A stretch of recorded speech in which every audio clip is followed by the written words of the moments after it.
My son-in-law's voice cut through the salt air. "You're no family," and he aimed it at my grandson while I stood right there. My heart clenched, but 67 years of sacrifice taught me to breathe, not break. I didn't argue. I began quietly collecting receipts, logs, and every word they thought would vanish in the wind. That moment was just the spark. The fire waiting ahead would change everything they believed was theirs. Before I continue the story, please subscribe to the channel and leave a comment letting me know where you're watching from. The marina smelled like salt and sunscreen, a soft blend that always steadied me. I tightened Luca's life jacket with the care I once used on his father's baseball gear. 2 clicks, a gentle tug, a smile so he'd see I trusted him to be brave. Over the dock office hung a round clock, its second hand tapping like a tiny hammer. Cassian stood near the check-in counter, tall-tanned, efficient, waving people forward as if the dock were his stage. Luca squeezed my fingers and pointed at the pelicans. "They look like old men," he whispered. "Then we'll fit right in," I said, and kissed his crown for luck. I breathed like the tide in Slow Out Slow. The queue thickened sandals scraping wood stroller wheels, ticking the planks. Cassian lifted a laminated manifest scanning names with a brisk smile that never reached his eyes. He motioned me sideways with 2 fingers, the same gesture he used for valet slips and delivery men. Celine stood a step behind him, sunglasses on though the sun barely climbed. She pretended to study the water. Jonas, the young guide in a blue cap, threaded wristbands onto waiting hands. When he reached us, Luca raised his arm, proud. I stepped with him toward the rope line, and Cassian slid between weight. The word wasn't loud, trained. The wind smelled of salt and diesel. The yellow rope trembled against the cleat. Luca hopped a thin crack in the planks and turned back to me, hand lifted, certain I'd be there. Cassian's voice cut the morning. "She's no family, stay with your real family." Gulls stilled. Celine's mouth thinned. Jonas froze with a wristband half on. 9:12 on the dock clock. Luca stopped, palms hovering like birds warned off a rail. Heat climbed my spine, but I have practiced cooling fires. I steadied my purse strap, tapped my phone to wake the screen, and measured my breath. 1-2, Luca. I said only for him, "You are safe with me." Cassian's jaw flexed. The sentence swung like a loose line, slapping pilings. I would not chase it. I noted the who and the where like logging a storm, public dock ticket line, witnesses, guide in blue cap within earshot. I placed my hand on Luca's shoulder light as a promise and kept my eyes on the water until the shiver in my chest settled. Noted. Okay, I did not argue with a dock. I looked for witnesses. Jonas's blue cap bobbed near the door. The couple with the stroller had paused. An older man in a fishing shirt watched unblinking. I let their faces print into memory the way a tide line fixes shells. Then I shifted to logistics name of the tour on the placard timestamp on my phone, Jonas's badge, the cleat that caught the rope. Payne wanted volume. I gave it a checklist instead. My fingers steadied. Luca leaned against me and I rested my palm on his back, counting the small rises, proof that breath was still choosing us. Okay. I waited until Jonas finished banding a family, then caught his eye. "Could I speak with you a moment?" He glanced at Cassian, then back to me. "It will be brief," I said. "There was an incident. I'd like a note with the time and location." He hesitated, young and wary of stepping between people. "I'm not asking you to judge," I added. "Just document what you saw." He nodded toward the dock office and pulled a carbon pad from a drawer. The pen clicked. "Name, signature, badge number."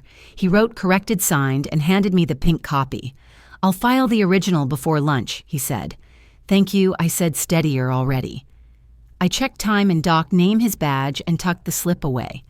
Outside again, I let the bay breeze rinse the heat from my cheeks. I opened my notes app and typed 3 lines: "Do not react. Record.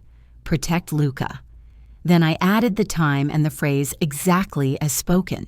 Silence is not surrender. It is a choice, and today it would be a shelter. If the boat left without me, so be it. He would get his tour, and I would keep the proof. I watched my reflection in my sunglasses to see whether my mouth had tightened. It had not.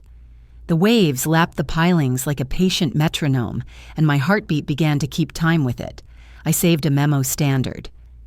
Pocketed it. Selene came near paper bracelet, trembling against her wrist. He didn't mean she began. I raised my palm not to silence her, but to set the terms. We'll talk later, I said with witnesses. Her chin tipped a flicker of the little girl who once asked me to sit on the edge of the tub while she washed her hair. Mom, she whispered, please don't make this bigger. I won't, I said, keeping my voice even. I will make it clear. Behind her, Luca watched Thumb pressing a crescent into his wristband. Cassian looked away. The sunscreen scent rose in a ribbon between us, and I hated the smell for being loyal to Summer instead of to truth. Jonah stepped from the office and lifted the carbon pad as a small flag. Filed before lunch, he said. I nodded. I photographed the dock clock to manifest the angle of the rope where Cassian had stepped in front of us. Each image was a rung on a ladder I would need later. Luca slid his compass keychain into my palm and forgot it there when Jonas called families to board. The metal warmed against my skin.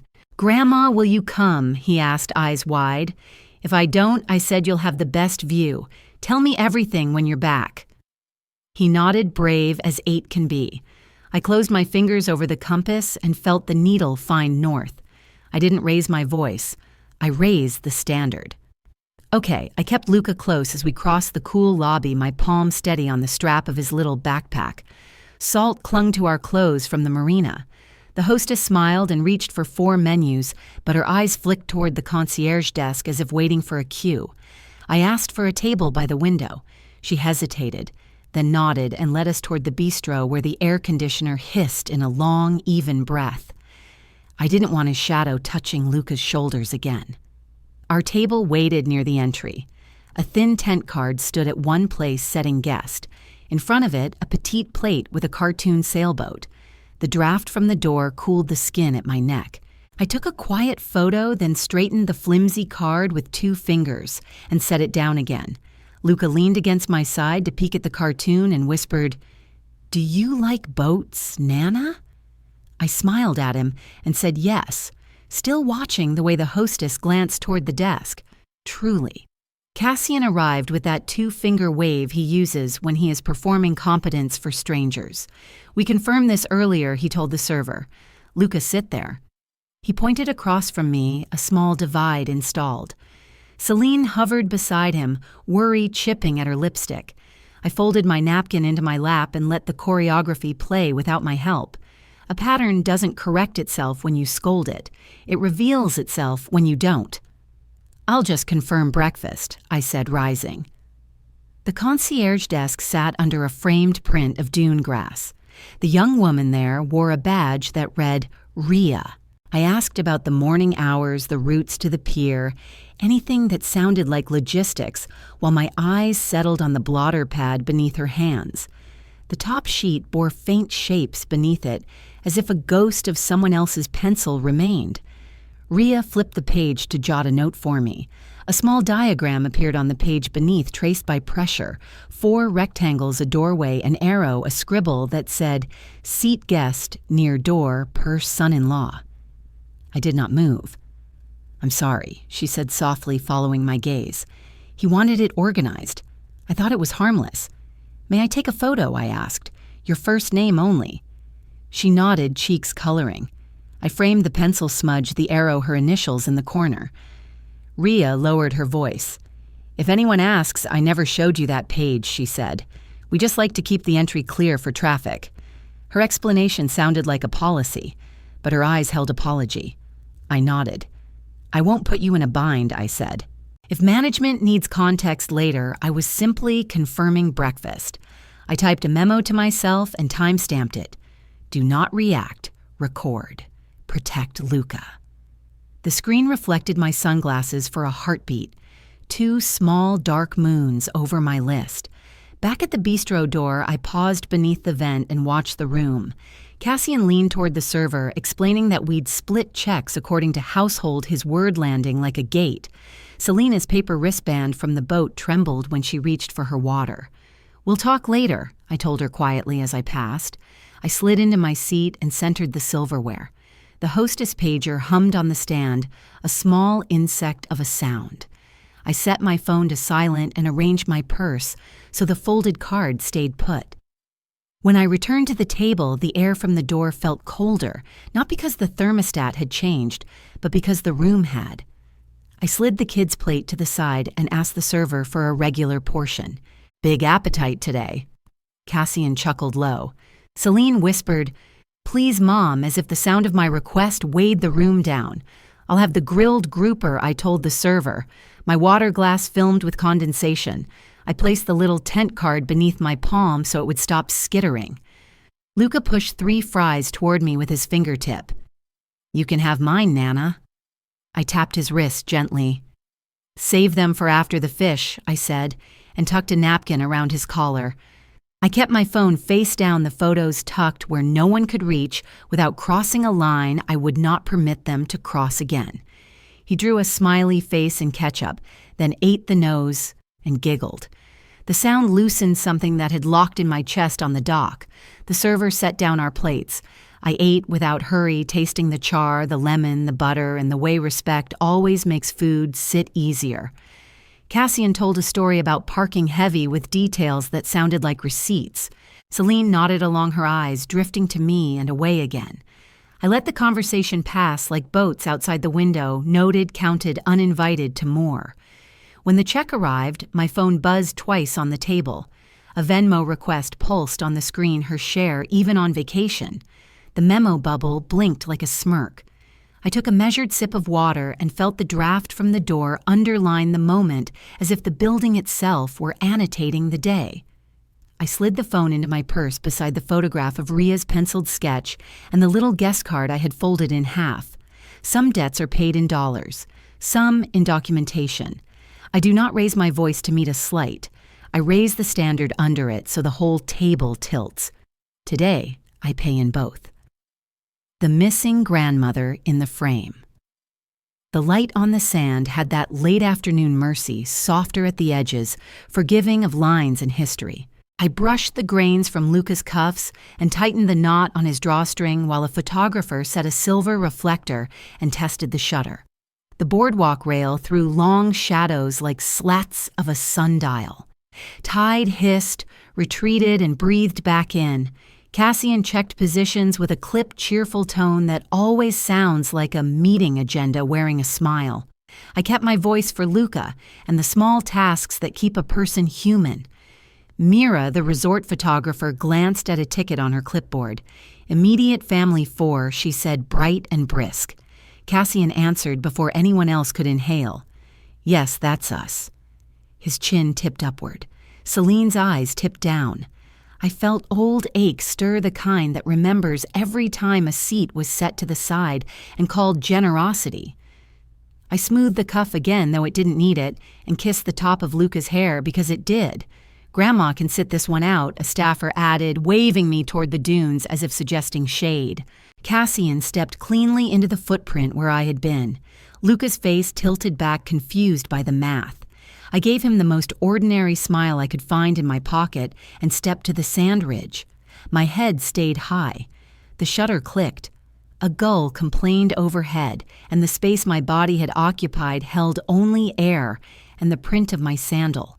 When the first set finished, I walked the few steps to Mira and kept my tone even.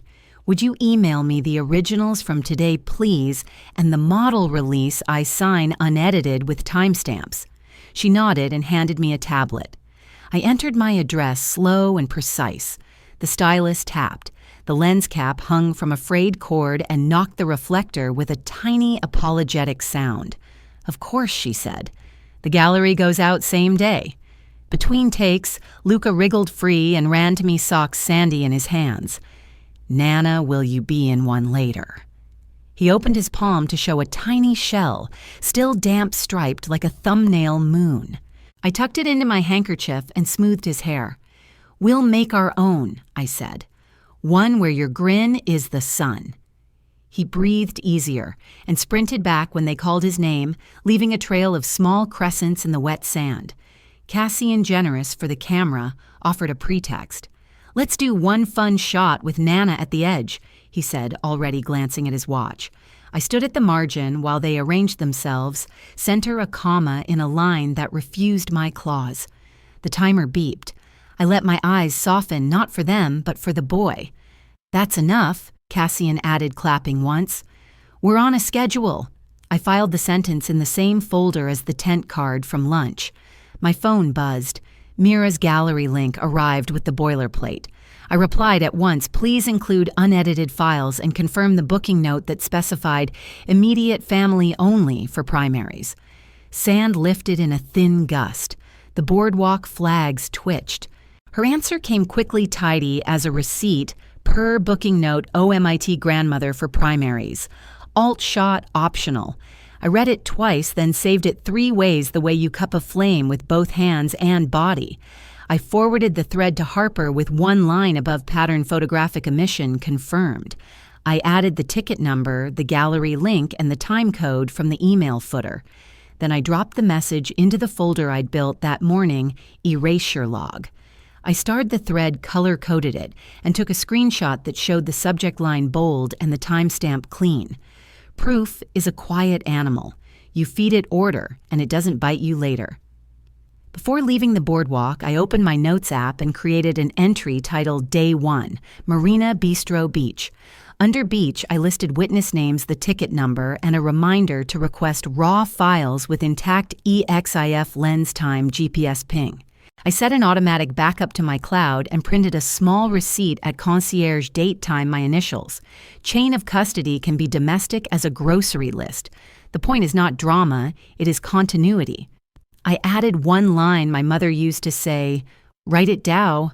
Selene drifted toward me while the crew swapped batteries. "Mom," she said, wrapping her arms against the breeze. "He thinks this is simpler." I looked at the water so I would not look through her. "Simple isn't the same as right," I said. "We'll talk when the day stops performing." She nodded, hurt, and I let the silence sit between us like a plate we were not hungry enough to clear. She walked back, and I stayed where the sand squeaked like fresh snow. Cassian checked his phone and smiled into the black mirror of his sunglasses. "Boat's all set for us tomorrow," he said, pitching the words to the wind as if they were about the weather. In his lenses, I caught a teal banner from the booking app and the words, 4 packs, reversed but clear enough to read. I looked to the horizon where the water met itself and decided not to react. Some waves you ride by standing still until they lift you. Luca sprinted back again, cheeks bright. "Did you see me jump?" He hopped once to show me. "I did," I said, and the tide and the years both came in, and I stood my ground on the narrow plank of what I would and would not accept. Frames can lie, but emails don't now. Tomorrow's head count will say out loud what today tried to hide. The group text chimed at 7:12 a.m. Meet at dock 8:45. I laced Luca's shoes while he balanced a toy boat on my knee, then slipped my phone into the pocket of my windbreaker. Out on the boardwalk, damp planks took the shine of the first sun. Gulls skimmed shadows over the marina. Cassian strode ahead with a clipboard swagger he hadn't earned, calling, let's go," as though the water would leave without him. At the kiosk, I opened the family calendar to see what he'd arranged. A teal banner filled the screen boat tour, 4 packs. Beneath it in the notes sat a line like a cough in a quiet church, a range sitter for Nana.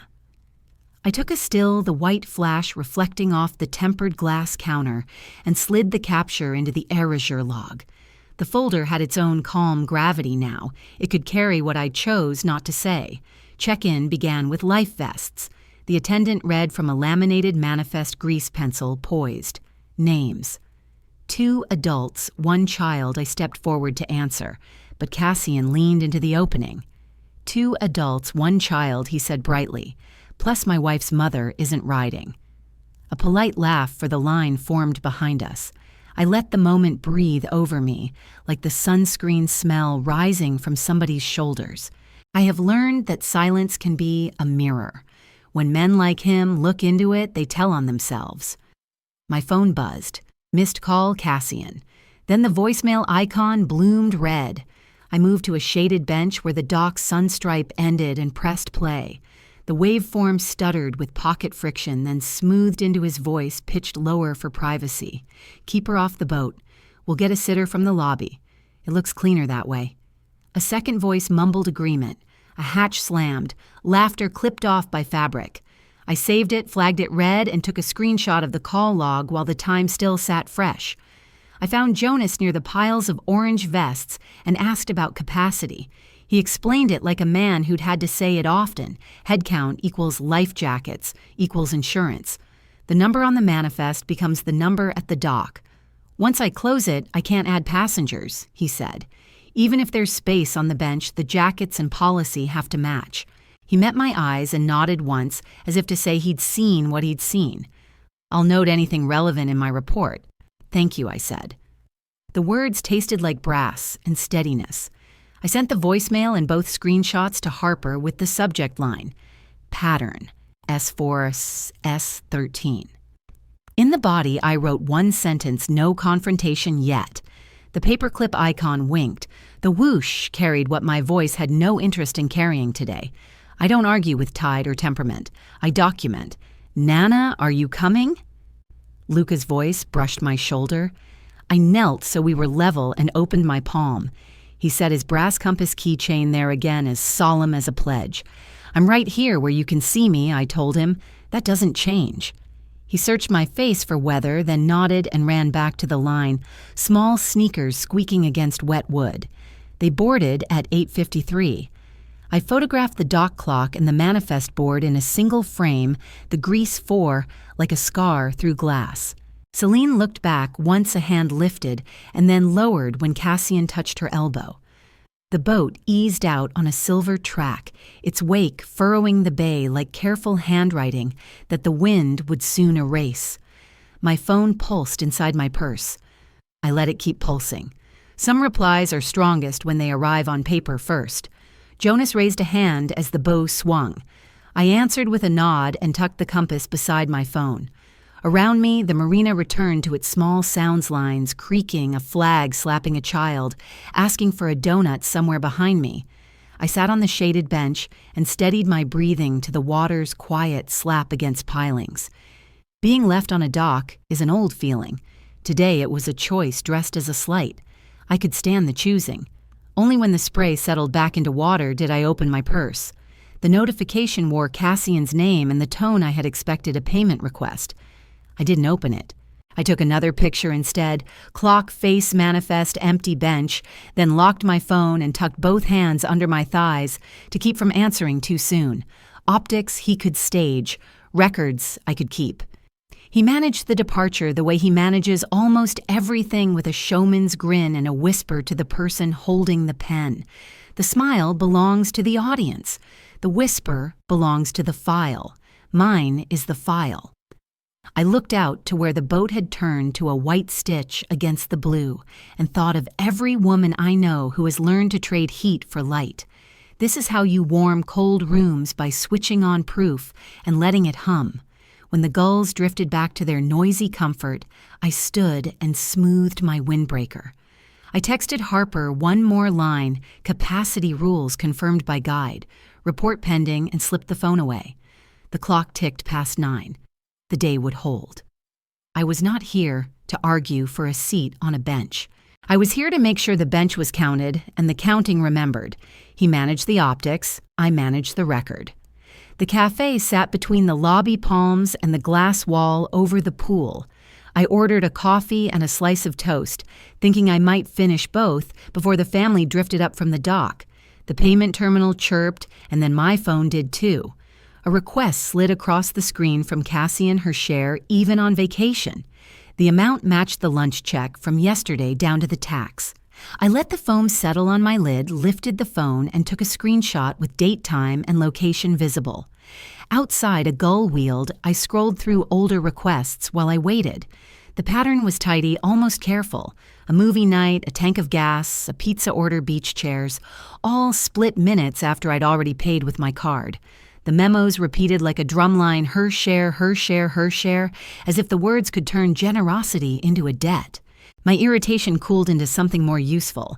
Men like Cassian count on women my age to ignore math out of courtesy. I don't ignore numbers. I give them a seat at the table. The suite was cool and quiet when I let myself in. I cleared the round table, opened my laptop, and logged into my credit card portal. 6 months of statements came up in neat lines. I exported a CSV, printed the summary pages, and laid them beside the phone with its pale blue Venmo screen. The stapler thunked, the highlighter blazed yellow over totals. I matched a seafood bill to a Venmo ping. I matched fuel from the drive down to another request. Row by row, the shape of it emerged like a sandbar at low tide. When the columns were ready, I drew headers in firm ink. Actual payor Eudora CC on the left, post-event Venmo requests Cassian on the right. I penciled notes double charge after the fact split kids-only meal charged to me. Where the amounts didn't line up, I circled the difference and added a small asterisk with the date. By the time my coffee had cooled, the ledger told a simple story I paid. He collected. The total at the bottom spoke without a raised voice. I snapped a photo and filed it. Totals stacked into tidy rows that even a stranger could follow. I drafted a text to him and let it sit unsent. 3 screenshots, plain as daylight, and a line I kept retyping. Accounting doesn't blink. It was tempting to press send and watch the typing bubbles stutter, but a quarrel would gratify him. A record would protect me. I saved the draft and closed messages. The printer warmed, rolled out 2 copies, and I slid one set into a manila folder and kept the other for my counsel. Quiet preparation is louder than any scene in a lobby. A soft knock came. Selene stepped in, hair swept up, sunglasses perched like small armor. "Mom, are you thinking about lunch?" she asked, eyes catching on the papers, before she could hide the reflex. "I've covered more than lunch," I said, keeping my tone as even as the columns. She stood still, then reached for a page and stopped halfway. "Cassian says it's easier if everyone pays their part," she murmured. "Easier for whom I asked." She didn't answer. Her gaze went to the window and the bright square of afternoon. Luca drifted in behind her pocket, clinking with shells. He lined 6 on the balcony rail, careful as a jeweler. 3 for you, 3 for me, he said, pleased with the symmetry. I pocketed the smallest smooth as a teardrop. That's a fair split, I told him, and let the word rest in the air until it meant more than seashells. He grinned and ran his thumb along the balcony screen to make it hum, a small sound but kind. Selene and I stood in the doorway. "I don't want to fight," she said. "Neither do I answered. "I'm building clarity." She looked at Luca, then back at the table. "If I ask him to stop with the requests, he'll say you're keeping score." "I am," I said, "because someone is." She pressed her lips together, then nodded once and left without taking a single sheet. The quiet that followed had weight like humidity before rain.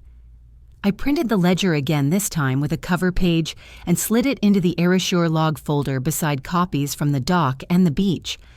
My phone, forgotten on silent, lit with a resort notification. I tapped it. The screen showed a neat red message activity wristband revoked. No explanation, only the dull certainty that a tap on someone else's screen could dictate where I was welcome. I flattened the papers with my palms and watched the message fade. Another Venmo ping followed the alert like a second hand following a minute. Same memo, same insistence.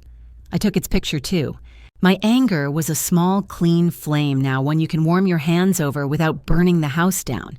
He keeps a running tab. So do I.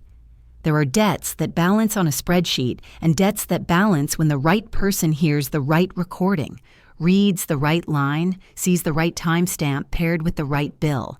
I am not a woman who shouts across rooms. I am a woman who reconciles. I closed the laptop and set the manila folder in my tote with the compass Luca had handed me at the dock, the photo of the guest card, and the email from the photographer. When the elevator doors opened, I caught my reflection and adjusted my sunglasses. Access can be taken with a tap. Dignity is not issued by a wristband. I stepped into the hall as my phone vibrated again in my purse, message unread. I breathed once slow and let the quiet hold. There would be time to answer. For now, the paper was enough, and the paper was patient.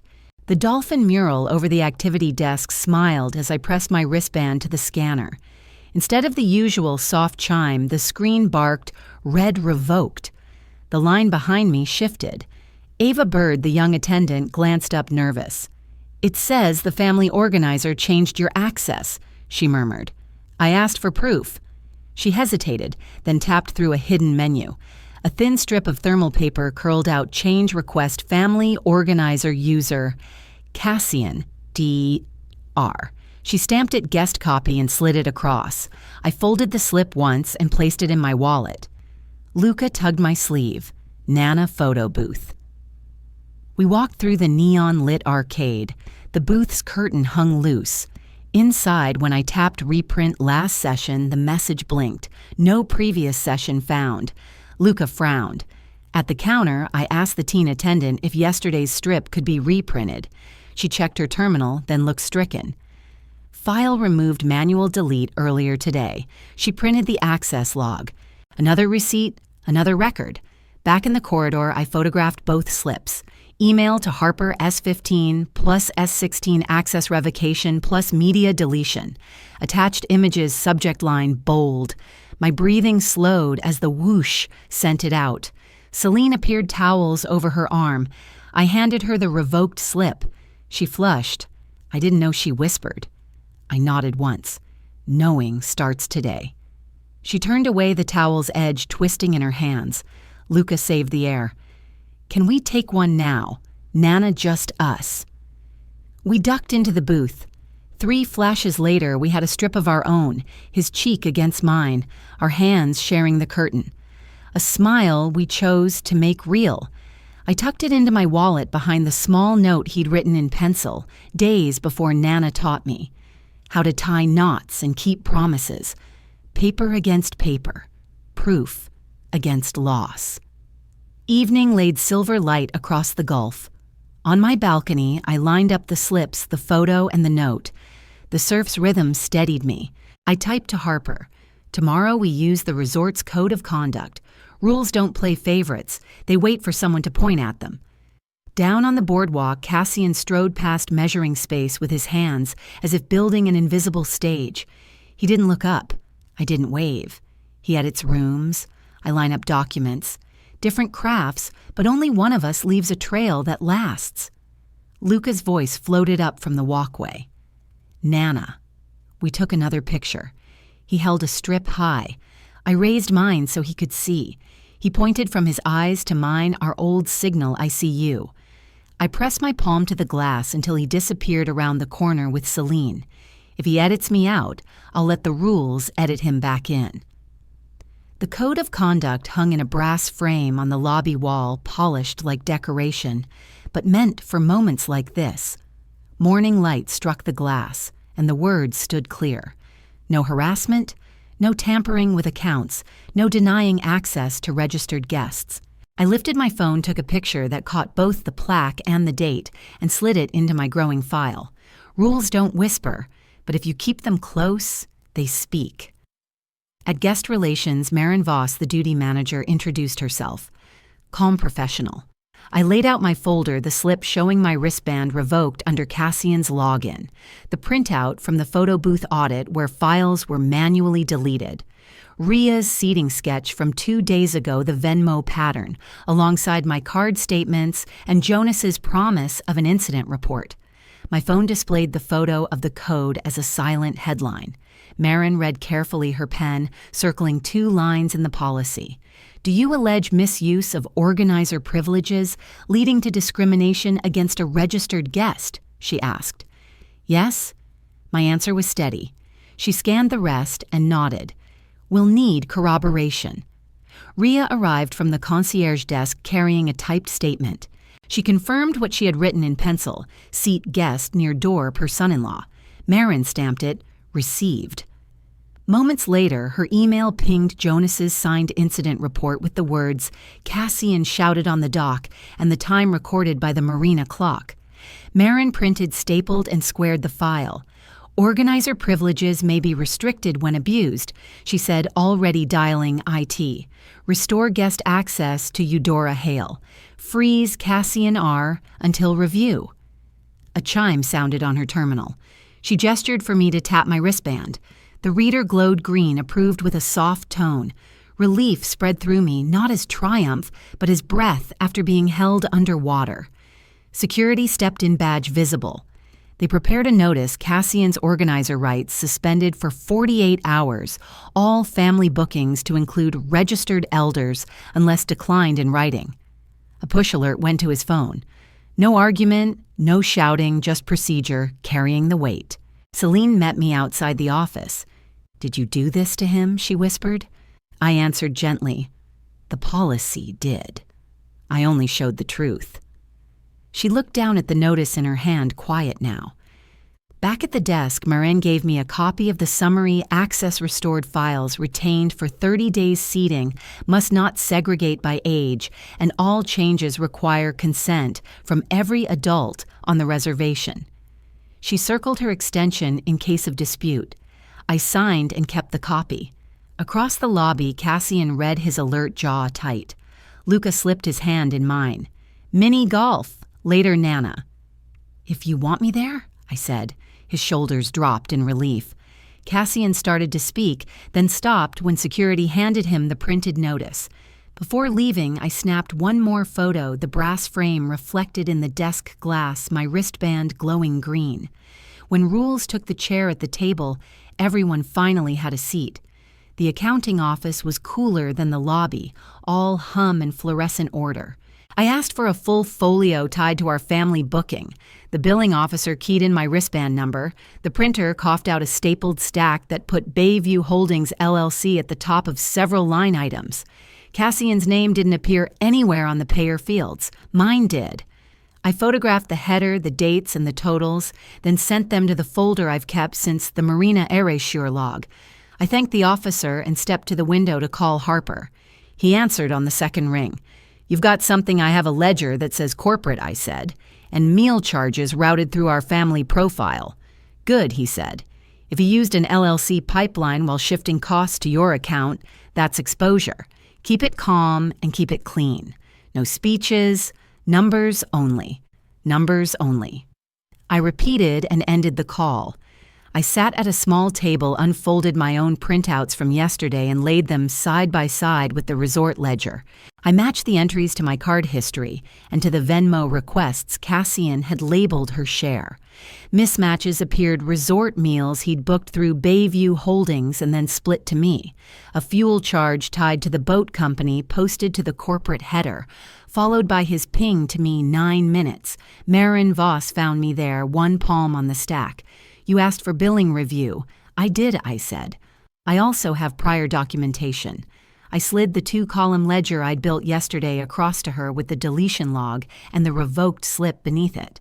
She read without commentary, pen tapping once on a policy line highlighted from this morning: "No account tampering, no discriminatory access." "All right," she said. "Organizer privileges were limited earlier. Accounting corrections will follow policy and paper." The billing officer joined us. They walked through each charge, then the profile routing. Marin spoke into the room more than to me. Organizer utilized an LLC channel for perks, while the family account bore the expense. That's a breach of our agreement. We'll reverse misapplied charges to the correct source. Going forward, no unilateral changes without consent from all listed adults. "Thank you," I said. My phone buzzed on the table. A new message from Celine, a screenshot from our parents-only chat. She meant to forward it, but posted it into the family thread. The text was unmistakable from Cassian. "Time-stamped last night. Keep her in the corner. She'll pay anyway." I looked up. Celine was in the doorway, her face the color of paper. She didn't speak. She didn't need to. Marin saw the screen. The billing officer saw the screen. I closed the apps and thanked them both, then asked for one more print today's correction slip and slipped everything back into the folder. When I stepped into the lobby, the late sun cut a pale bar across the marble. Dinner time was coming. At the restaurant corridor, I asked for a quiet foretop away from the door's draft. The host nodded. I waited until the table was set and the water poured before I placed the stapled ledger and the screenshot next to Cassian's plate. No lecture. Selene kept her gaze on the napkin in her lap. Luca swung his legs and hummed Body in a Simpler World. Cassian arrived a minute later, hair combed, like for an interview. His hand went for the papers automatically and then stopped. The corporate header faced him. The green bubbles faced him. He pulled the top page closer and read in a silence that made waiters avoid us. "I don't know what you think this proves," he said, finally trying for bored. "It proves only what it shows," I said. "Routes and requests, who paid and who collected." He smirked at collected and folded his napkin to buy time. The host brought menus. Nobody opened. I stayed steady. A small hand tapped my sleeve. Luca slid a kid's menu in front of me and offered a crayon. "Draw with me, Nana." "Of course," I said, and picked up the red. He drew a lighthouse. I added a water line and a small boat. Bread arrived. Crayons clicked. Cassian watched us and looked smaller. When the server asked for orders, I spoke first. "We'll keep it simple. And one more thing." I turned so the server and the host could hear. "From this meal forward, any family charges pass through me for approval, or they do not pass at all. Management has the correction. Accounting will handle reversals to the appropriate source. I won't discuss it at the table." Marin's presence at the podium across the room, calm, unhurried, was enough. The server nodded. Selene exhaled for the first time that evening. Cassian opened his mouth and closed it again. He had nowhere else to move the bill. We ate without incident. Luca finished his drawing and held it up the lighthouse taller than anything else. I tucked the picture into my folder behind the ledger to sit with the numbers. When the check arrived, it came to me without detour. I looked it over, saw the corrections already applied, and signed with a steady hand. Cassian stared at the blank space where his signature would have been and understood that space wasn't mine to fill. I gathered the papers and the drawing into the folder, closed it, and set it on the empty plate beside me. If the bill no longer hid him, I thought neither would I. Tomorrow the receipts would go to Harper.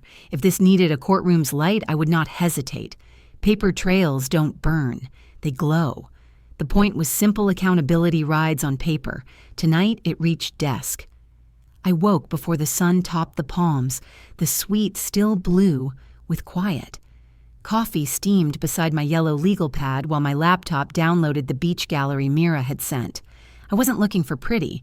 I was looking for proof. One by one, I opened the files and pulled their metadata. The pane on the right read like a diary that couldn't lie. Timestamps, lens location, and a custom tag I had not seen before. Immediate family only true.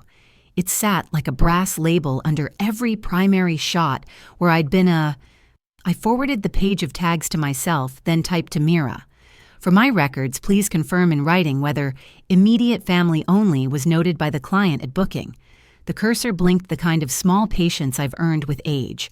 While it blinked, I sorted the files into 2 stacks on the pad primary and alt the edge frame where I'd been allowed to lean in as decoration, living in that second stack like a polite afterthought. Her reply landed with a soft ding. Yes, per booking note. Immediate family only for primary set. Alt shot with grandma optional. Attaching scheduler log. Her signature block appeared underneath professional and unruffled. I saved the attachments, then merged them with yesterday's email thread. A record grows stronger when separate branches meet. Downstairs, the lobby was still waking up the water wall, whispering behind the ficuses. Marin met me at the security alcove with a clean intake form. "You asked about audio on the pool walkway," she said. "We can review a limited time window if it involves harassment." I gave her the slice 9:40 to 9:55 yesterday. We checked the box together and signed our names, neat under the policy line I'd photographed at dawn. Behind the glass, a bank of monitors glowed. Security rolled the time back and pressed play. The walkway appeared in morning sun, a sliver of blue pool in the rail where I'd stood. We heard the footsteps first. Then Cassian's voice lowered but hard. "Stop asking Luca. She's no family." The waveform on the screen spiked like a heartbeat. My grandson's smaller voice followed steady in a way that cut deeper than any shout. But she's my Nana. No one in the room spoke. Marin clicked capture, and the sea, outside the day had ripened. Luca found me at the railing with the earnestness 8-year-olds carry like a lantern. He pressed the little brass compass into my palm. So you don't get lost. I closed my hand around it. I'm exactly where I mean to be, I said, and slipped the cord through my fingers until the needle settled and pointed me forward. Marin rejoined me with a printout. One more thing, she said, practical as a ledger. The note showed a headcount change request placed yesterday at 9:20 a.m. by the family organizer, an attempt to alter the manifest after the cutoff. Denied, the system line read, "No insurance waiver on file." I tucked the paper beside my photo of the dock clock and the manifest board from day 2. Procedures are unromantic until they are the only thing in the room that will tell the truth. Celine stood a few feet away watching a shuffleboard disc coast to the end of its lane. Did he really say it? She asked, eyes fixed on the floor as if the grout could answer for both of us. He did, I said, gentle but exact. And your son answered him. She nodded once, shame and relief meeting at the corner of her mouth. I did not reach for her. Boundaries protect both sides like rails on a boardwalk. Back upstairs, I opened a new document and began to stitch the pieces together. First, the EXIF screenshots showing the tag that excluded me from the frame. Then Mira's email and scheduler log, confirming the client instruction. Next, the walkway audio clip ID and a transcript of the 8 words that still rang in my chest. Finally, the denied headcount change and the policy clause number that made it matter to more than just me. I merged the pages into one PDF and named it with the day and hour. Then IW. The afternoon stretched warm and ordinary kids heading for the beach pavilion, with rolled towels, a gull eyeing the dropped crumbs of a croissant. I tucked the compass into my pocket and switched my phone to silent. Dignity at my age isn't a pose. It's a practice. It is saying less and proving more. It is letting the record do the talking so a child doesn't have to. I stood for a moment at the threshold where the lobby light breaks into the bright of the pool deck. My reflection laid itself over the glass, faint as a watermark. Behind me, the framed code of conduct kept its quiet watch. Ahead, the dinner where evidence would sit on the table like another piece of silver. He had edited me out of frames. The record had edited him into the truth. Before noon, I slid a printed copy of the packet into my leather folder, the same one I carried to parent-teacher nights decades ago. Some habits age well. I added a simple cover sheet for clarity, dates, locations, and the names of the staff who witnessed what they saw. No adjectives, no arrows, just the spine of the week. I texted Harper, one line, dinner tonight, truth only, and set the folder on the counter beside 4 cards. Space makes room for honesty. I set my phone face down and breathed with the room. No speeches. The proof would carry itself. By evening, I'd place the folder by his plate. If he argued with paper, the paper wouldn't argue back. It would simply stand, and so would I. Now Vega called at 8:10 a.m., her voice clear as the morning light on the bay. Database hits, confirmed, she said. 2 prior wellness incidents tied to your daughter-in-law's former alias. Can you come in with your folder? I said yes. Damon heard the end of the call from the kitchen and nodded once. The unit's conference room was built for daylight and decisions. Vega had a grid taped to the wall, not the corkboard with red string you see in movies, just columns and boxes, alias city document method money. She slid our CCTV still into place, then the toxicology report. I placed Shannon's folded note in a plastic sleeve at the center and initialed the label. Damon watched the order build as if seeing a map he had walked without knowing. The Tampa file came first. A short obituary, a hospice referral, and a bank form that read like a shadow of compassion. Routine, check-ins, capacity, conversations, organizing assistance. The emails carried the same words Aileen had used with me in the same calm tone, the syllables of kindness arranged like padlocks. Vega pointed to dates. Within 30 days of symptom onset, durable power of attorney drafted, she said. Damon's jaw tightened. Mine did not move. A second stack covered the uncle. A facility director had ordered a chart review after something felt wrong. Anticholinergic burden noted. Deprescribing improvement and exit to a safer place. Vega summarized the call notes and the medication class that matched my lab. There was no drama in her voice, and that mattered. Facts deserve the dignity of plain speech. An assistant state attorney joined for 10 minutes, sleeves rolled pen, tapping quietly. He traced the money in public filings wires to a new joint account, a beneficiary change, a canceled appointment that cleared the way for a signature. Pattern shows intent, he said.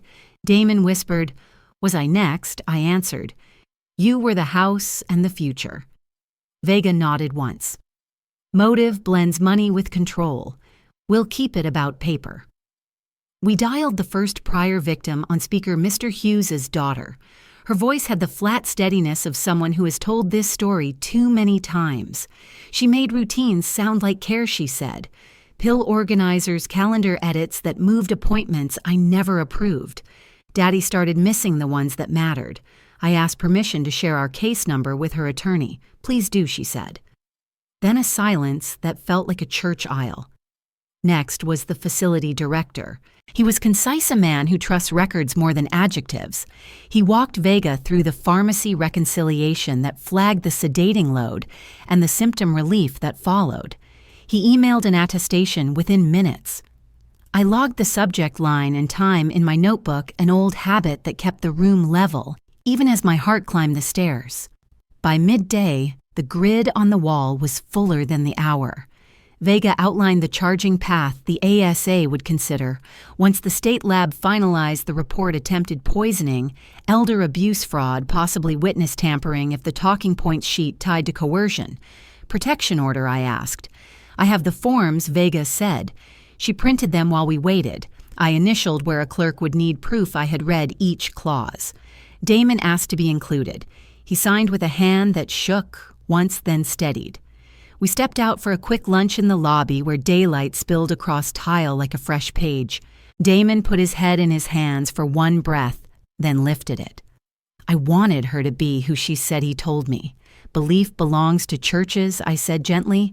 Signatures belong to courtrooms. He managed a small smile that did not reach his eyes. We finished half a sandwich and left the rest. Appetite has its own logic on days like this. In the afternoon, Vega asked if I wanted to look through the hospital lab window while the courier brought slides to the state facility. "You don't have to," she said. I decided to go. We waited on a hallway bench and watched a tech move with the calm economy of calibration. I did not need to see a microscope to believe a number. I only needed to know the number was leaving with a signature and a seal. Back at the unit, we placed 2 fresh tabs in my folder, others, and beneath it, orders. The protective order paperwork came off the printer warm. Vega reviewed each condition in plain language. No contact, direct or indirect. No management of my medical information. No access to my residence or the library where I volunteer. Damon added his addresses. I signed both copies and watched the notary's stamp hit the page. The sound was small and decisive. Dusk found us on my condo balcony where the sky turned the color of a quiet bruise. I filed the day's copies in order: grid statements, emails, attestation draft charges, protective order. The folder closed with the polite click of a thing that knows its job. Damon brought 2 glasses of iced tea and set them down carefully, as if the table were a witness. "Do you want me to stay tonight?" he asked. "Yes," I said. We did not talk about forgiveness. We talked about locks. Together, my phone buzzed once more. Vega lab rush complete. ASA authorizing expanded warrant in the morning. I read the line twice and felt the room unclench by a degree. Pattern had finally become paperwork, and in the morning, paperwork would become handcuffs and distance. The alcove was set the way I'd asked: soft light, a round table, 4 place settings, and a 5th chair tucked against the wall for Marin to observe without hovering. I arrived early with a leather folder and the calm you learn after years of putting meals and tempers on the table. Linen napkins folded like sails, water beating on the glasses. I slid a thin black folder at each plate inside a one-page summary of photos and metadata, the incident clip ID and a ledger that lined my card charges beside Cassian's requests. Celine and Luca came first. She gave me a searching look and sat. He lined his crayons along the bread plate as if to mark safe ground. Cassian arrived last, carrying his charm like a centerpiece. Marin nodded from the wall. No one reached for the folders. That was fine. Dinner teaches patience. "I'll speak first," I said, not raising my voice. "We eat, then we read, then we decide." Tea was poured, plates arrived. Cassian tried a smile. "Feels formal for vacation," he joked. The joke died of natural causes. When the plates were cleared, I set my phone on the table and tapped the short clip from the walkway. The LED blinked once, and his own voice rolled out low and sharp. "Stop asking Luca. She's no family." The 8 words did their work. I pressed stop. We didn't need to hear my grandson answer again to remember it. "Harper's on speaker," I said, opening the call. His voice came steady. "Evening, everyone. I've prepared a family access accord. Not a lawsuit rails so the train stays on track." Paper slid as I handed out the document. Clause 1. He read no segregation of family elders at events, meals, or photos. Clause 2. No account tampering, no stealth billing, no organizer overrides without consent of all adults listed. Clause 3. Predictable grandparent time on a shared calendar. Signature lines waited at the bottom. Cassian leaned back, showy casual. "This is overkill." Harper didn't argue. "It's ordinary when trust is low," he said. I kept my eyes on Celine, not on him. "You'll each have a copy," I said. "Tonight we acknowledge what happened and we choose how it happens next." Marin stepped from the wall with 2 stamped slips. "Resort corrections are processed," she said. "Charges misapplied through the family account have been refunded to Ms. Hale. We've added a non-disparagement note to the stay file to prevent staff manipulation via family organizer. Organizer privileges remain restricted pending review." She set the papers by my plate and returned to her post. Cassian's jaw shifted. "So you ran to management?" "No," I said. I walked. "And I brought the receipts you left." I opened the ledger so he could see the columns. On one side, my card charges. On the other, Venmo requests. Sent minutes later, you can call it splitting. I could call it double billing. But the arithmetic didn't blink. "The money is already corrected," I said. "Tonight is about behavior." Luca pushed a red crayon into my palm. "Draw with me, Nana." I angled the kids' menu and sketched a tiny sailboat. "I left something for you," I told him, placing a small sealed envelope by his plate. My handwriting faced up open. "Only if you can't find me." "You can always find me," I said aloud. He tapped the flap with the crayon, satisfied to wait. I placed one more page on the table, a single sheet about my trust.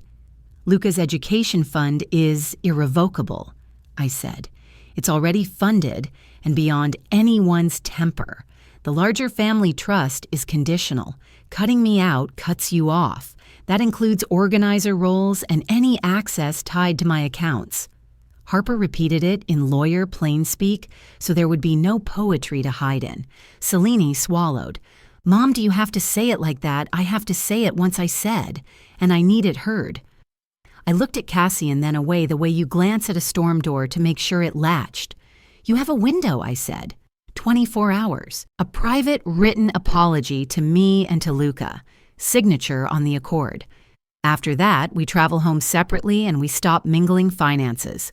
No scenes, just choices. He stared at the pen I placed between us as if it might roll on its own. "You're making a mountain," he muttered. I folded my hands. "No, I'm measuring one. The paper does the measuring so we don't have to keep bleeding." Silence and the small restaurant sounds kept going, the soft clink of someone else's fork, the sweep of a server's towel, the air conditioner's even breath. Marin remained a witness, shaped like a person and a policy. Harper waited on the line without filling the space. "Can I think about it?" Selena asked. "Yes," I said. "That is the point. Think and then choose." Luca drew a sun in the corner of our boat and handed me the yellow crayon for its light. The server set down dessert spoons we did not touch. The tea went cool. Cassian didn't sign. Celine gathered her folder and pressed it to her chest.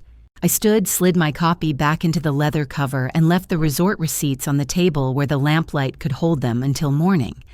Marin met my eyes, nodded once. The room resumed its ordinary murmur. Outside, the Gulf waves kept a slow, patient rhythm. At the doorway, I felt the old urge to say something that would make it easier for everyone, the reflex that builds quiet prisons. I let it pass. I had served dinner with receipts, not speeches. The only thing left to serve was his choice. At 7 sharp, I stood in the alcove outside the restaurant where I had left the pen. It waited on the linen like a small clock hand that refused to move. No envelope, no folded napkin with my name, only the hotel's wall clock ticking through the quiet. I texted Harper clock runs at 8 and slipped the phone back into my pocket. The morning felt rinsed after a night tide, and I had no appetite to beg for what a grown man should already know.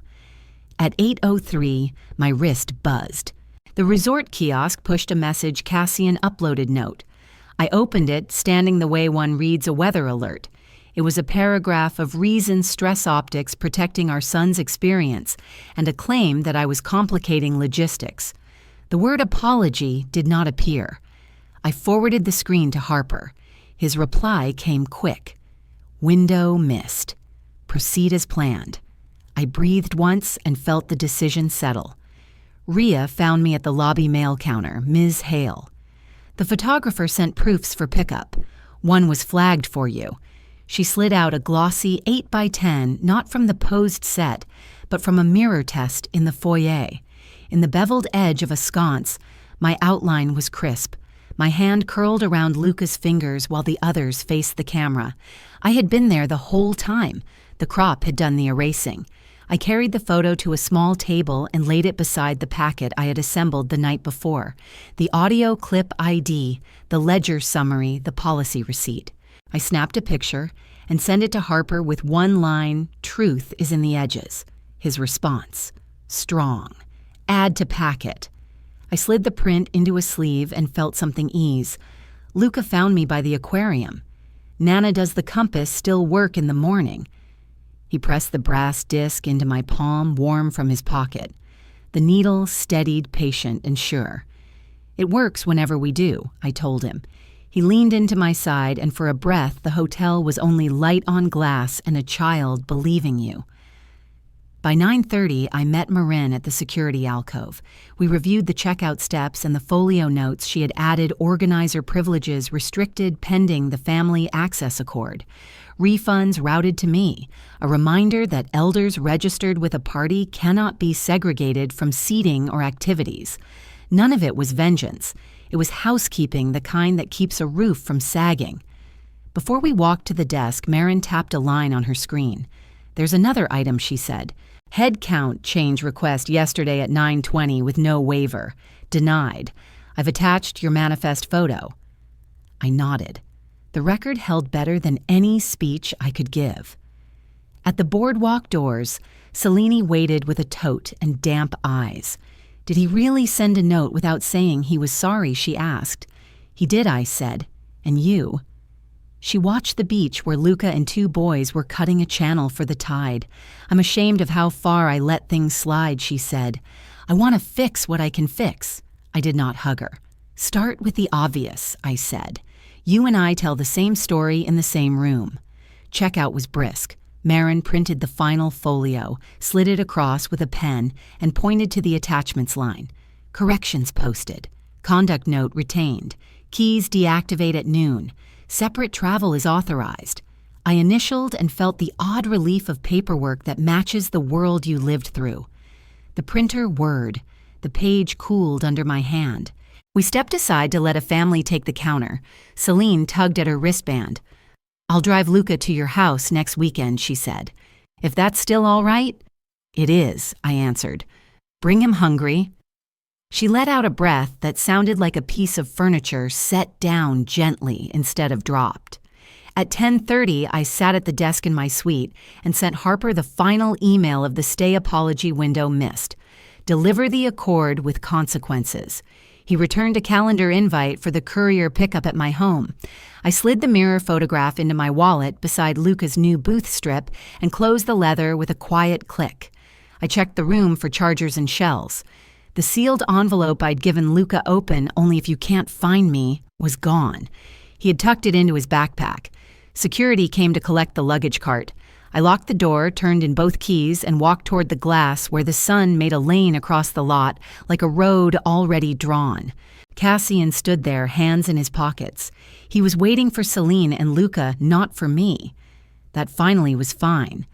I stopped an arm's length away. "The pen is still where I left it," I said.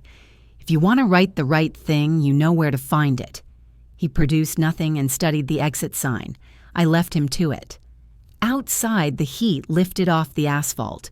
A shuttle idled. A courier van turned in and parked by the curb. Ms. Hale, the driver, asked, stepping out with a canvas pouch and a tablet. "Signature for receipt of documents. Return service this evening." I signed, and when he offered the pouch, I felt its weight light, but not empty. On the ride to the airport, Luca's compass lay warm in my pocket. Teams sign their names, I had told him. Mine was written across a week of exact choices. Breathe, document, protect, insist. He had answered the lobby echo with 4 plain words. "She's my Nana," and the truth carried better than any headline. The rest would sort itself at home with a door that locks and a table that remembers where everyone sits. He left the line blank. The truth filled it for him. The courier came just after 2, walking up my front path, with a clipboard tucked under his arm. Wind chimes swayed in the Tallahassee air. On my porch table, I signed the receipt in blue ink steady final. The envelope was thick Family Access Accord Missed Apology Memorandum, Harper's notes. This wasn't a surprise, it was the next mile marker. Inside, I spread the tabs on my dining table and called Harper on speaker. His voice was calm, matter of fact. He confirmed restitution had already been processed. Back to my account, the resort's non-disparagement note was filed, and my trust conditions stood untouched. Luca's education, irrevocable. My estate conditional. Dignity first, Eudora, he reminded me. I wrote the time in my margin. I wasn't nervous. I was finished being cropped out. At 3, the screen door creaked. Selena entered with Luca close to her side. Cassian trailed behind, sunglasses dangling like a weak shield. We sat under the porch fan. I placed 1 pen between us and set a kitchen timer for 30 minutes. "This is not a debate," I said. "It's a decision." Cassian's words came soft, thin excuses dressed as regret. I lifted Harper's memorandum. "The window closed yesterday. You missed it. We sign or we separate." On the table, I set a frame holding the mirror photo Rhea had found Luca's small hand in mine, my reflection clear in the foyer glass. "You cropped me," I said evenly. "Life didn't." Celine's eyes filled. Cassian looked away. Luca reached for the frame, then set his compass on its base. "So we don't get lost again." I kissed his hair. "We won't." The compass needle stilled north. When the timer rang, I slid the accord forward. Harper had condensed it into plain English clauses. No exclusion at events, no stealth billing, guaranteed grandparent time restitution, acknowledged mutual counseling if needed, and 1 protection line staff shown I was not family would see the signed terms. Cassian read silently. Celine signed first steady hand. Cassian followed. I countersigned, scanned, and sent the copy to Harper. Then I stapled a trust summary on the back. "These stand regardless," I said.